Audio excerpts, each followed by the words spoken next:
बिस्मिल्लाहिर्रहमानिर्रहीम। अस्सलाम वालेकुम viewers, welcome to my channel. आज हम आपके साथ बनाना आइसक्रीम की रेसिपी शेयर कर रहे हैं जो कि बनाना बहुत ही आसान है। जूसर जग में बनाएंगे, ना ही इसमें हम बीटर का यूज़ करेंगे और ना ही कंडेंस मिल्क का इस्तेमाल करेंगे। बहुत ही आसान और सादा तरीके से आपके साथ ये रेसिपी शेयर करूँगी जो आप बहुत ही आसानी से घर में तैयार कर सकें।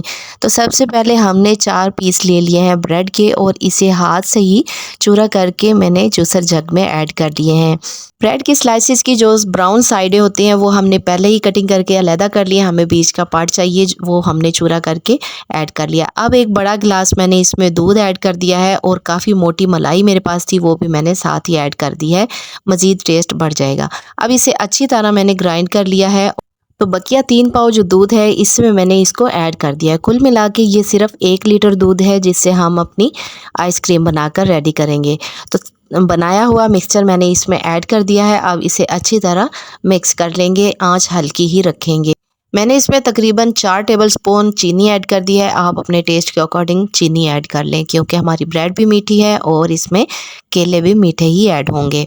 तो काफ़ी देर हमने इसे पकाने के बाद अच्छी तरह गाढ़ा कर लिया है। इसमें मैं हल्का सा ग्रीन कलर ऐड कर रही हूँ, पिस्ता कलर दे रही हूँ क्योंकि हमने इसे बनाना आइसक्रीम बनानी है तो इसके साथ ये कलर फिट बैठता है बनाना आइसक्रीम के साथ। तो हम इसे जितना गाढ़ा करना चाहते हैं उतना गाढ़ा करने के बाद अलहदा बाउल में निकाल लेंगे और रूम टेम्परेचर पर आने के बाद 2 घंटे के लिए फ्रिज में रख देंगे। हमारा मिक्सचर बहुत ही अच्छे तरीके से ठंडा हो चुका था। अब हम इसे जूसर जग में ऐड कर लेंगे। 1 कप व्हिपिंग क्रीम ऐड कर दी है। आप कोई सी भी क्रीम इसमें ऐड कर सकते हैं, चाहे तो घर वाली फ्रेश क्रीम भी आप इसमें डाल सकते हैं। तो मेरे पास ये केक वाली पड़ी थी, मैंने इसमें पिंक कलर ऐड करके रखा हुआ था इसलिए ये पिंकिश आपको नज़र आ रही है। और साथ ही हमने इसमें 2 बनाना ऐड कर देने हैं कट करके। बनाना को ठंडा करने की कोई ज़रूरत नहीं है, आप डायरेक्ट इसे काटें और इसके अंदर ऐड कर दें। बनाना को हमने ठंडा नहीं किया था, इस चीज़ की आपने टेंशन नहीं लेनी कि कलर ख़राब हो जाएगा। बनाना की वजह से हमारी आइसक्रीम का कलर बिल्कुल भी ख़राब नहीं होगा। तो हमने इसे अच्छी तरह ग्राइंड करना है, तब तक ग्राइंड करते रहेंगे जब तक इसमें बबल ना उठ जाए। जैसे ये आपको जूसर जग में दिख रहे हैं बिल्कुल इसी तरह बबल आने चाहिए। तो अब हम इसे किसी बर्तन में निकाल लेंगे। मैंने डायरेक्ट इसे मोल्ड में निकाल लिया था। इसी में हम इसे 2 से 3 घंटे के लिए ठंडा करेंगे।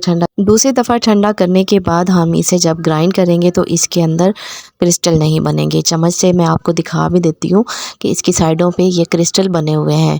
तो ये सिर्फ इस वजह से है कि इसे हमने दूसरी दफ़ा ग्राइंड करना है। जब हम इसे बिल्कुल चिल्ड को अच्छी तरह ग्राइंड करेंगे तो इसमें क्रिस्टल नहीं बनेंगे। तो हमने इसे दोबारा से अच्छी तरह व्हिप कर लेना है या ग्राइंड कर लेना है।